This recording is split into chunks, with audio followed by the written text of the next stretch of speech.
So there were 6 minutes left in the third quarter. And I was like, okay, kids, we're going to bed in 5 minutes because they were still up. They wanted to watch the Super Bowl. Oh. Mm-hmm. And then I saw that there were 6 minutes left in the third quarter. And I was like, we can just get to the end of the third quarter and go to bed. That took 25 minutes. It's an hour every quarter in the Super Bowl. Every quarter is an hour. I was very unhappy about it. So they didn't go to bed till like 9:35. I was pissed off.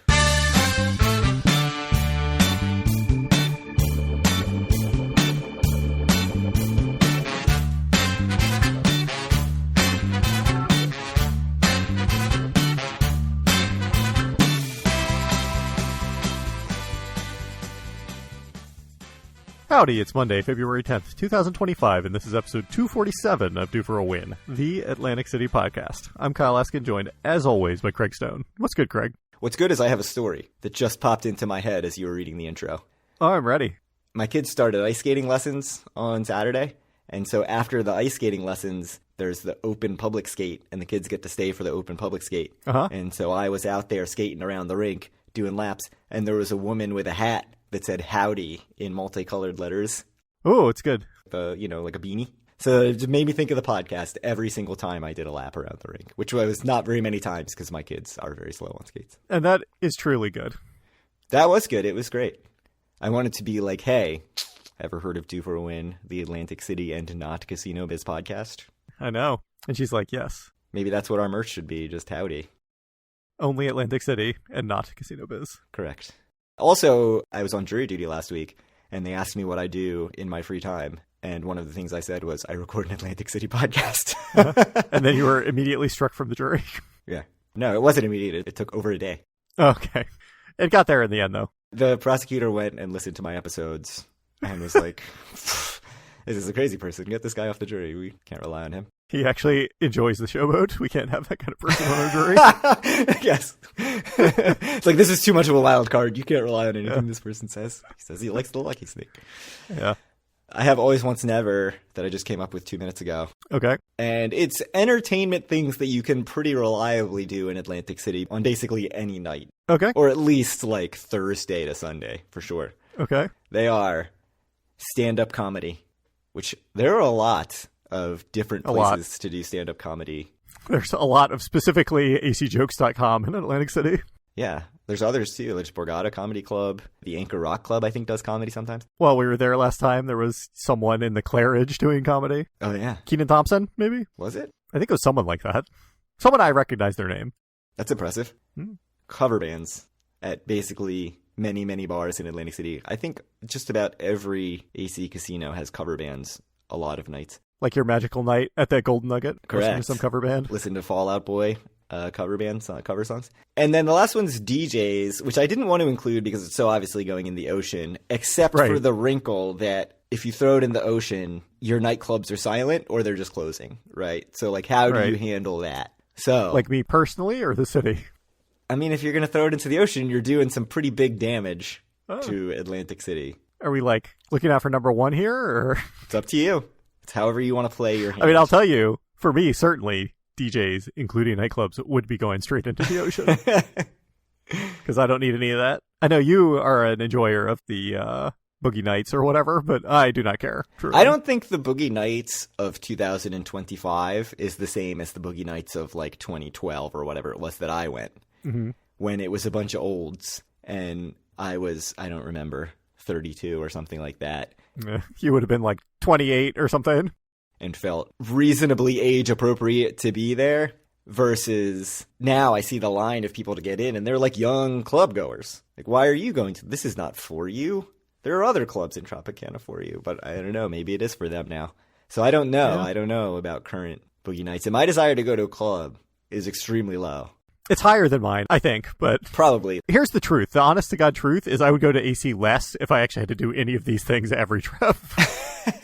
Cover bands are so easy, though. Like, you go play video poker at the Hard Rock Center bar or something, and you listen to a cover band. You go play video poker at the Golden Nugget. That's the only saving grace, and that is why it is going to be cover bands always for me. Stand-up comedy once more, and DJs straight into the ocean. But, like, I don't want to do this.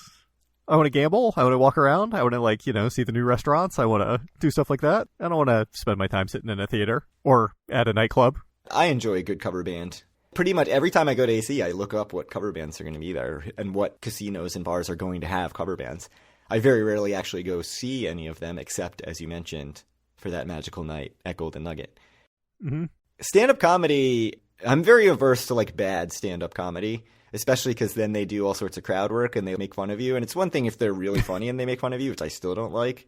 If you're going to be dumb and also make fun of me, like I don't want to sit through that. It's terrible. I think I might actually, I was going to say I might actually rather go to a nightclub than a bad stand-up comedy show. But like you can just plow through a bad stand-up comedy show and then you're done. You could make the argument that there may be some circumstance where you're there with your wife and you go to Boogie Nights or something one more time, and so it should be your once more. But yeah, I'm doing that, and it avoids throwing the nightclubs into the ocean, which I think is important for Atlantic City. I think the nightclub market is believable that you've just thrown acjokes.com into the ocean. Also extremely important for the Atlantic City market. That makes me pretty happy, actually. Getting harassed in the corner every time by those guys being like, come to our stand-up show.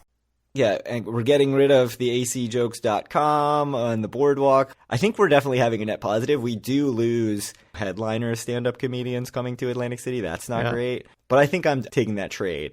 Cover bands, like as far as what's really helping the city, if you're only focusing on the city thing, maybe the cover bands should actually go into the ocean. Probably. Yeah, I agree. Do you need to hear like some cover band of like the Temptations or something in year 2025? I mean, the answer is obviously yes, because people go to it, but like the real answer is no.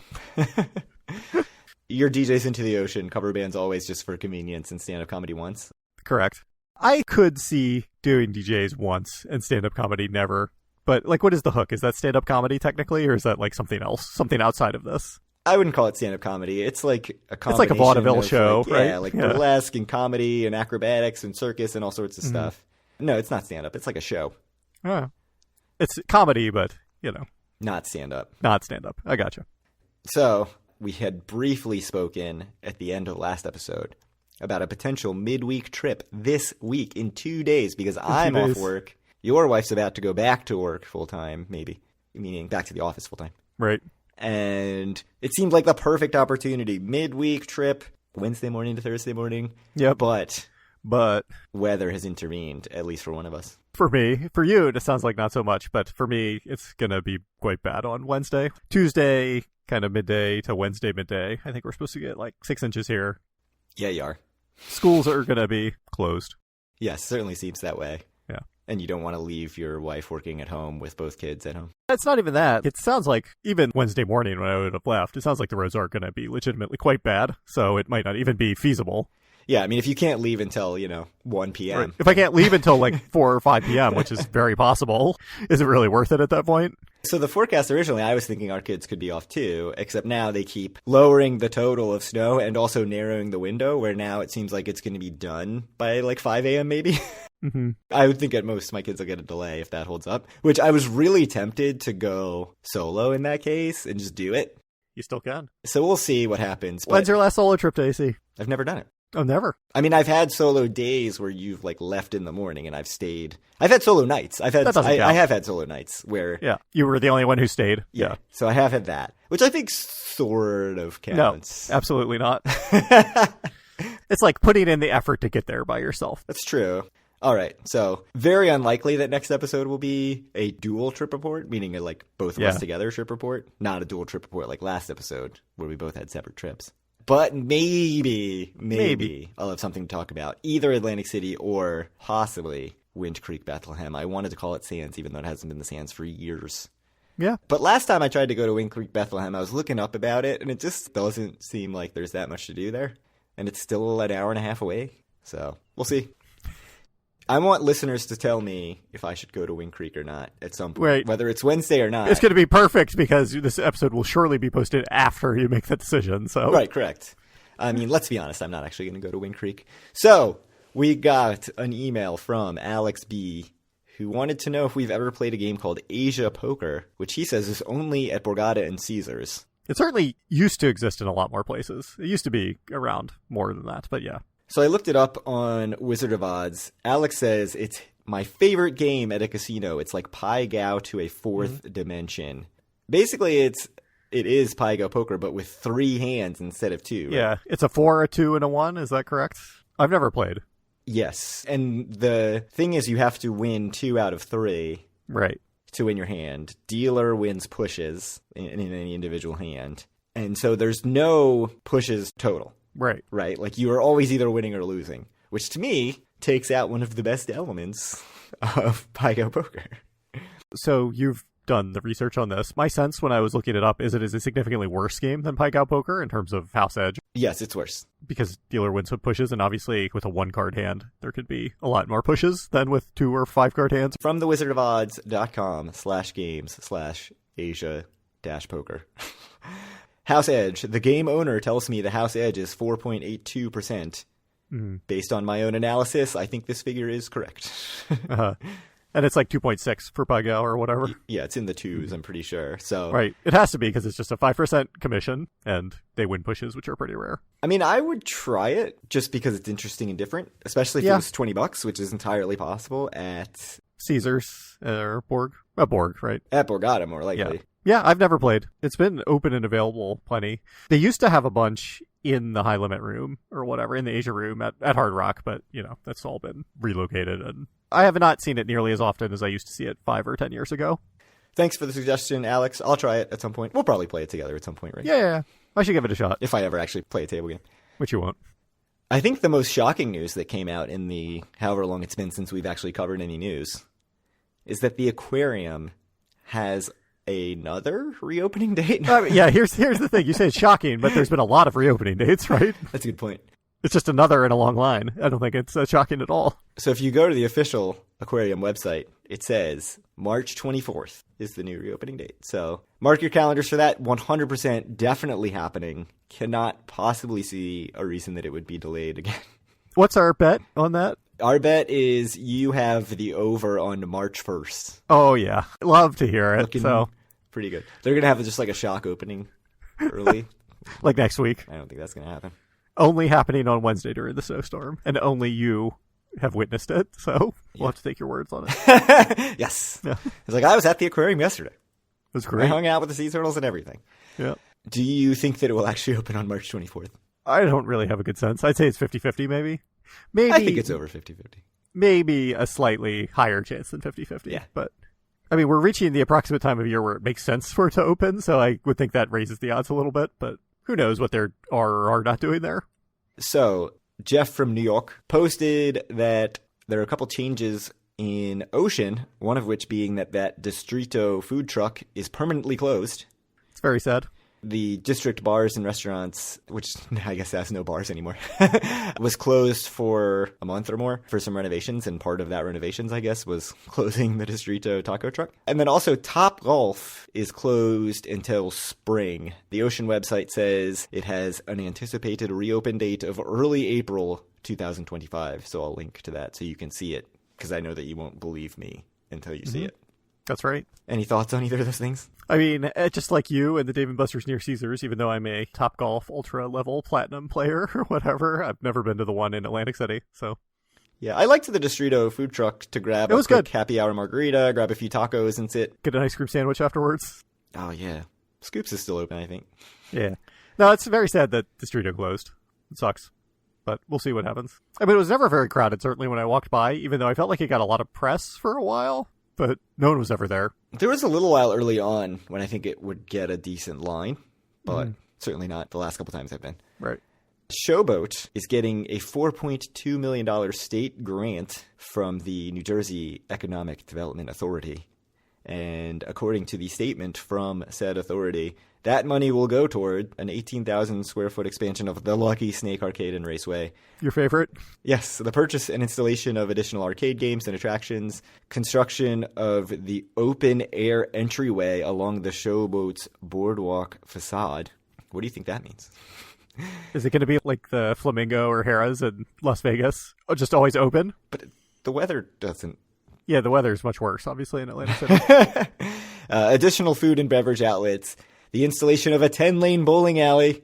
Yes. Bowling coming back to Showboat. Is it going to be on the second floor? I don't know. And a kids' play area with private party rooms. So, sweet deal for the Showboat to get some state money to do all this stuff. I mean, getting money for free is good, right? Yeah. They're also right now asking for, I think, 5 years of tax abatements from the city. So I don't know what's going to happen with that. But yeah.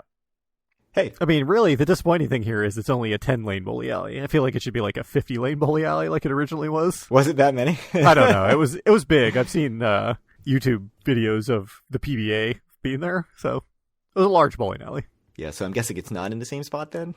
Yeah. It's probably down on the first floor somewhere, unfortunately, but we'll see. There's certainly a lot of space on the first floor that's not being used yet. There's a lot of space everywhere in there that's not being used, so. That's a good point. 18,000 square feet expansion. What are they going to do with all that? Put in a bunch of video poker machine? Put in a bunch of facades blocking it off. Yeah. The other redevelopment of former casino properties, we'll link that together. That's a great segue. The former Hilton is supposedly becoming condos, a hotel tower, other stuff. I'll link to an article from WPGTalkRadio.com. It's an article by Harry Hurley. He is very bullish on this project. He said he couldn't believe the pristine condition. He didn't use the word pristine, but the condition. It was something like that. Of the concrete in the old Golden Nugget / Hilton / ACH / Atlantic Club.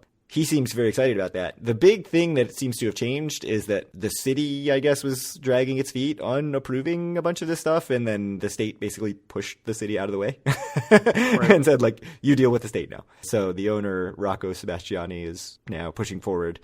He says that this can be done in 2 years. I mean, it was a good piece of press for the owner or whatever. It was certainly extremely pro this dude and extremely anti Party Small. But correct. Yeah, I don't know. I would take the over, I think, on 2 years. But yes, I agree with that. Absolutely. Maybe everything is true in the story and we'll have a new hotel and condos in the city in a couple of years. Yeah, so 108 luxury condos, which are planned to be priced at $2 million each, which I know people on the social medias were saying, what? That's a lot of money, but I don't know. The second tower becoming a Hyatt or a Hilton hotel with 330 rooms. Apparently, representatives from both companies have visited the property recently. 250,000 square feet of food and beverage. Not like restaurants or eateries, but just like food and beverage hanging out. 250,000 square feet worth. A swimming pool and a sun deck on the third floor.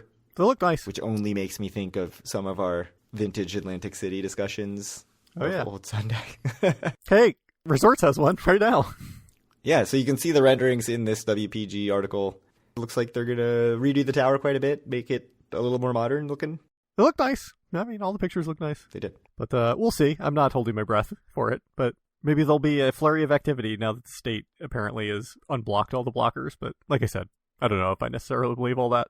Bring back the Dizzy Dolphin. That's the only thing I'll say. Yeah. All right. So there's a couple new hotels planned in Atlantic City. One is the Top Hat, which you spelled wrong, hopefully on the agenda. But it's a Monopoly-themed hotel planned for Orange Loop.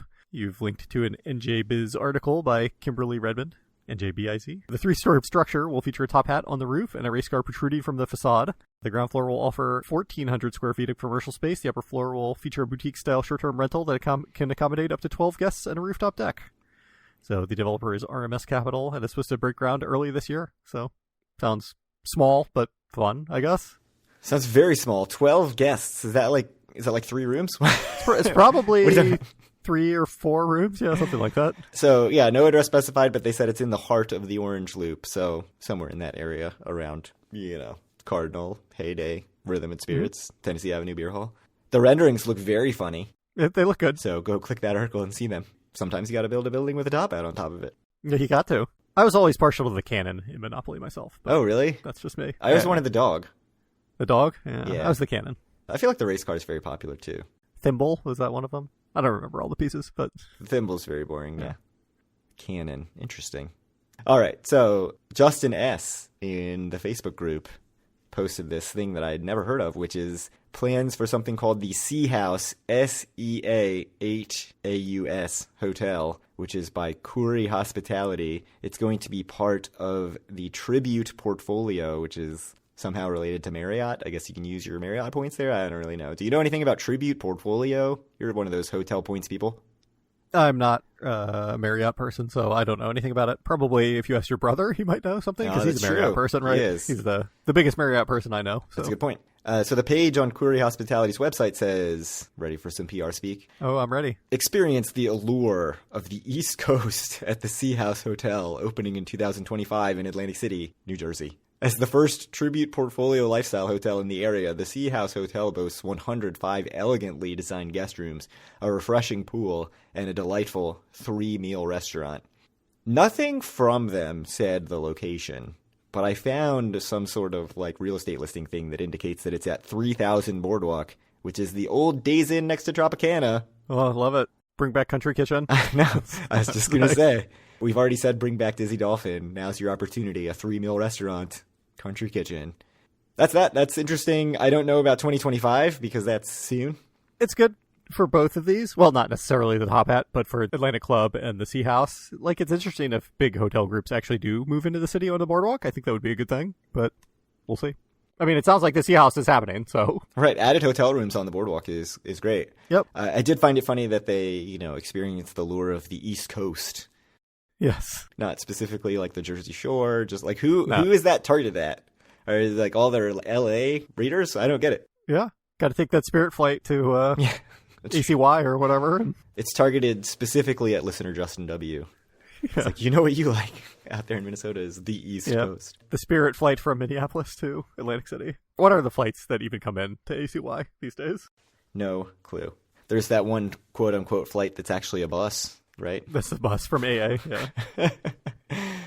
That's all the news, but we have data that's been around for a long time. And with this data, it's December 2024, Q4 2024, full year 2024. And with all of that comes settling a whole bunch of bets that we've made. I'm ready, and I have no idea how I did, so I'm super excited to hear.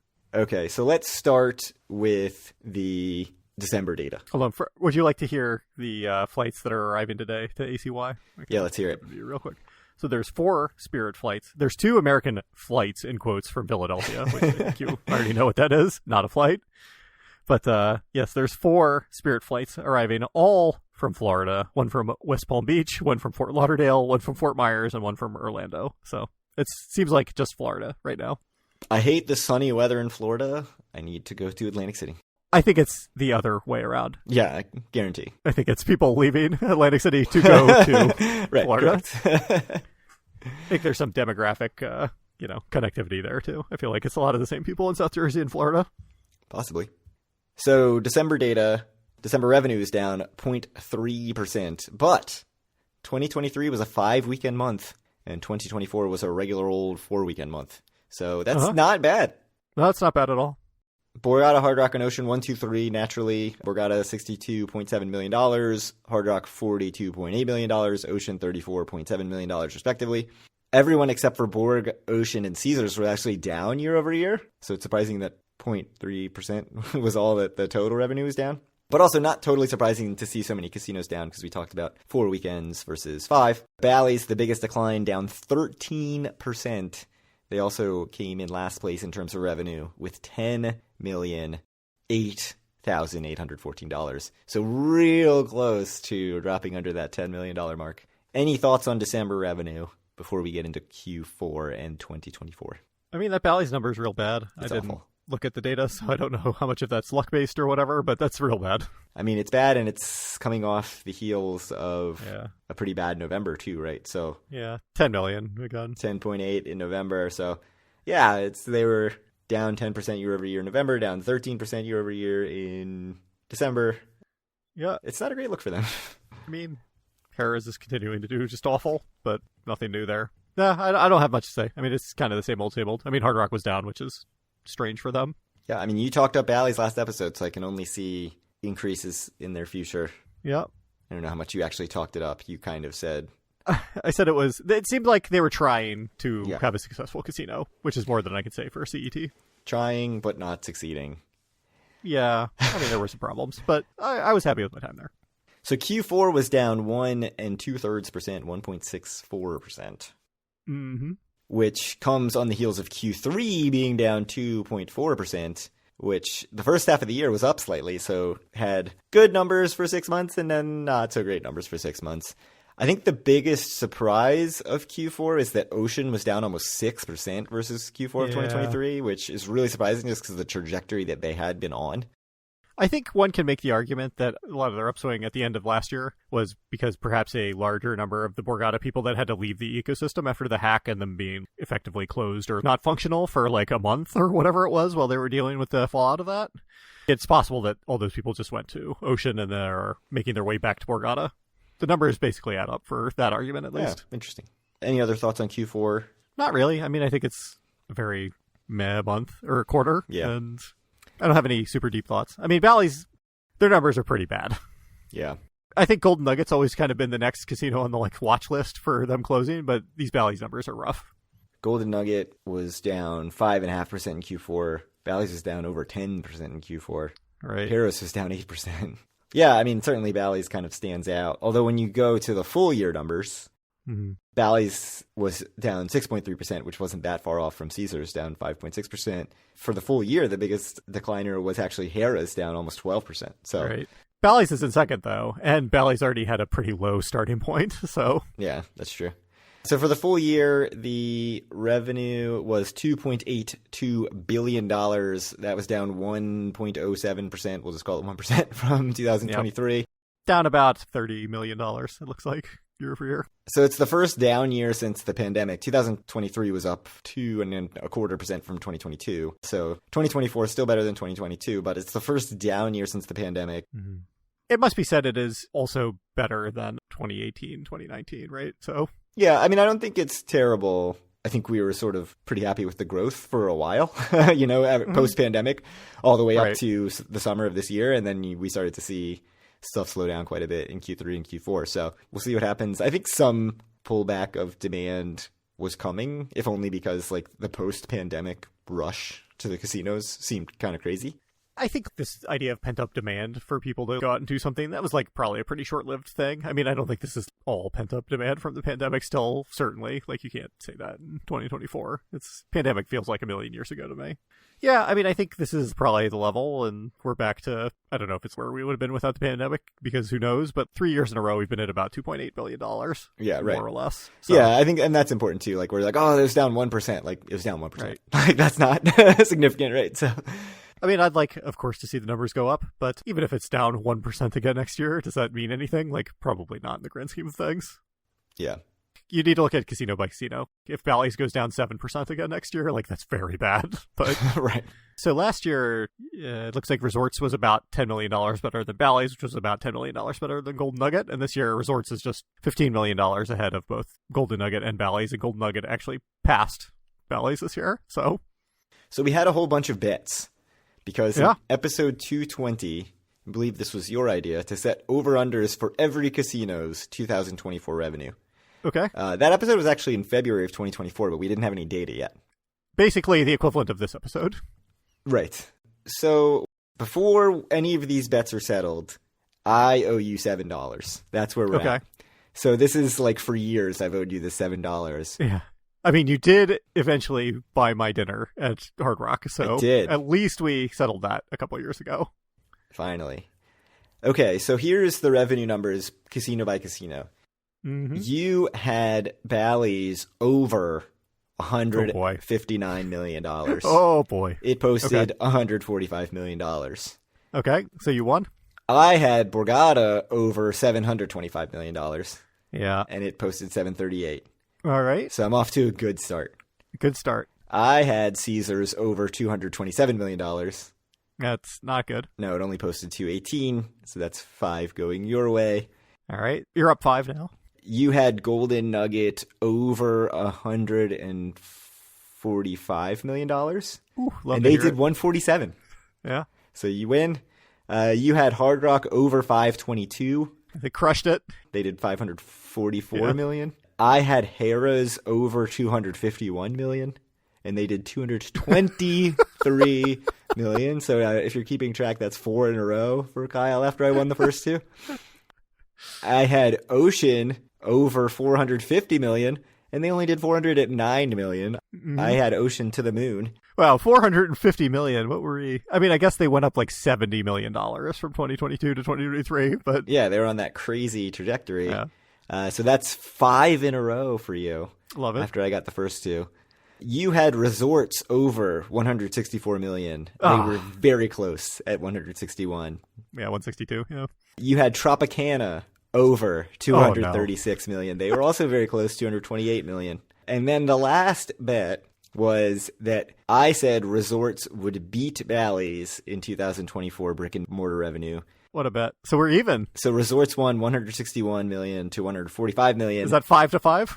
It was 5-5. So I still owe you $7, except, as we mentioned, the aquarium. Oh, that'll be. The only still open bet is the aquarium reopening after March 1st, which you have the over on that.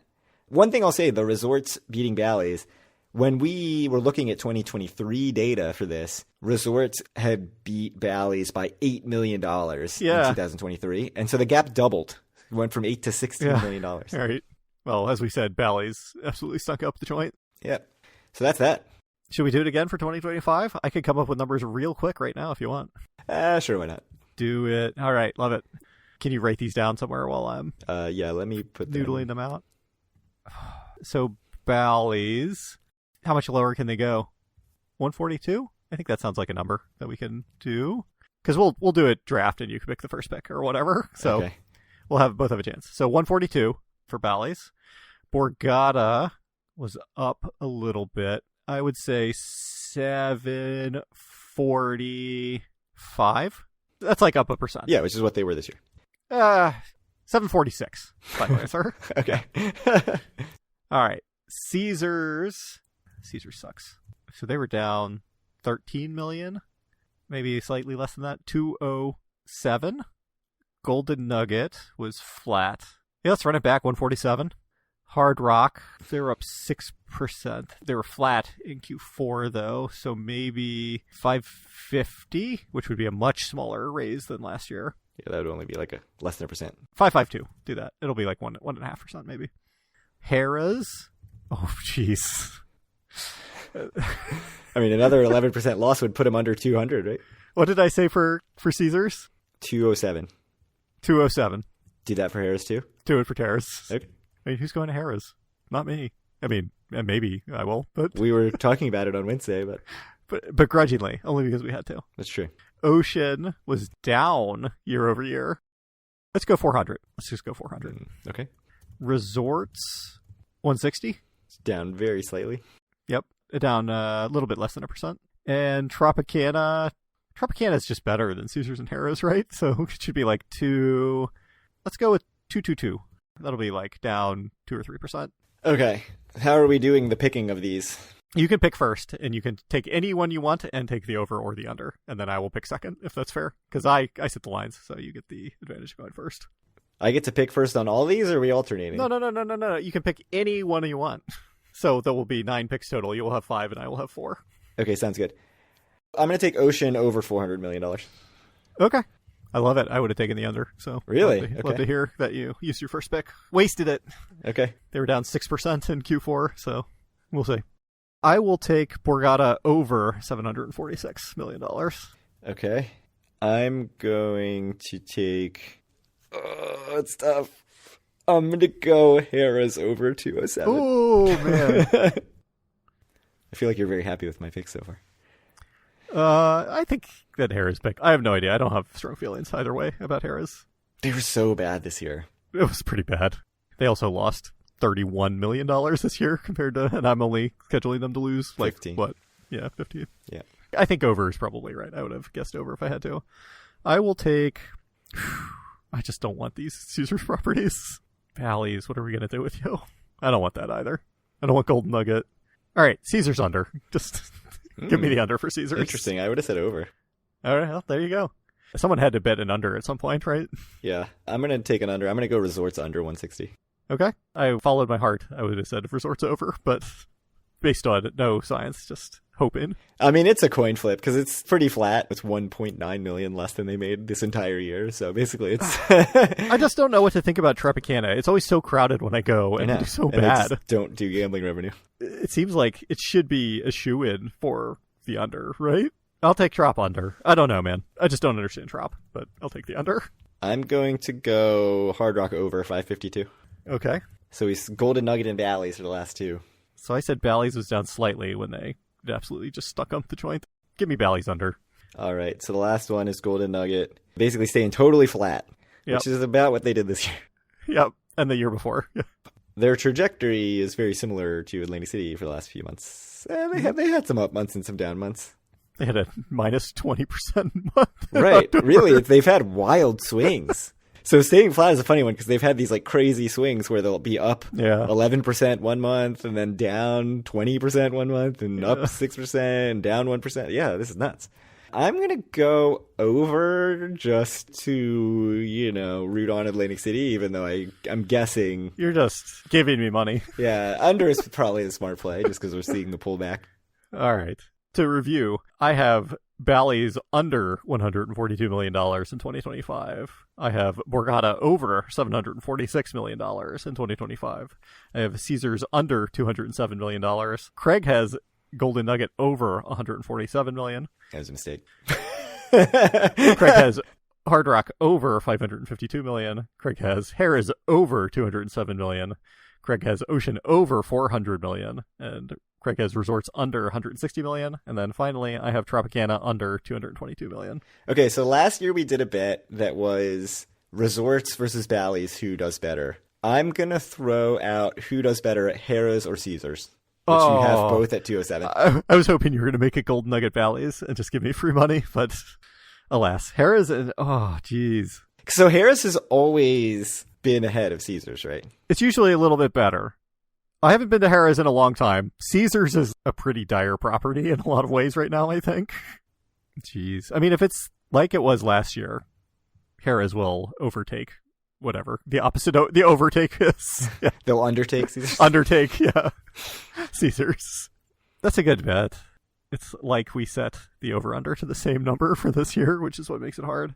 I will say that Harrah's will beat Caesars this year. So from our bets, I picked Harrah's over and you picked Caesars under. Right. So it makes sense. It makes sense. Yeah. All right. So we've got 10 bets again. We've got 10 more bets. Good. We'll see if it goes 5-5 again. Yeah. You're never getting your $12, so just keep that in mind. That's fine. Well, you never know. When you go on Wednesday, you can just tell me that the whatever was open and then it'll be $2. Good Aquarium. Point. That's true.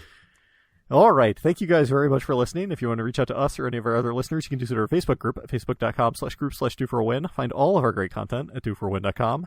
Send Craig a message on Twitter or Blue Sky at doforwin or me at Kyle Askin. And send Craig some emails to doforwin@gmail.com. And we will answer them on air. How's our inbox? I answered a message. We got a very nice message from listener Adam, who said he enjoyed the show, had a recommendation, said we should go to Il Verde at Tropicana. Oh, yes. Yeah. We should do it. Said it's good. We should try it. We should try it. We're over there plenty. So I have a lot of good memories from the Olan space. So. It looks very cool in there, like I said last episode, so I would definitely be up for it. I mean, I never went in the proper dining room, never made it past the bar because that's where the happy hour was, but all right. Tropicana, good place for happy hour. Not good place for casino revenue. No. The worst. It's not the worst. Come on now. Better than the other Caesars properties. It made $80 more million than Bally's. Truly the fourth best, above average in casino revenue in Atlantic City. Yes. Above the median, anyway. Yeah. All right. Well, any last words? I don't think so. Well, thank you guys very much for listening. Sorry, we're not going to have a trip report on Wednesday unless the weather does something very unexpected. Or I save the day and go solo. Yeah, we'll see about that. I wouldn't rely on that. No. Well, root for all of my picks, I guess. Next year, it'll have to be our Patreon-only content for our top patrons. Because, that's where all the money's to be made, betting on casino outcomes.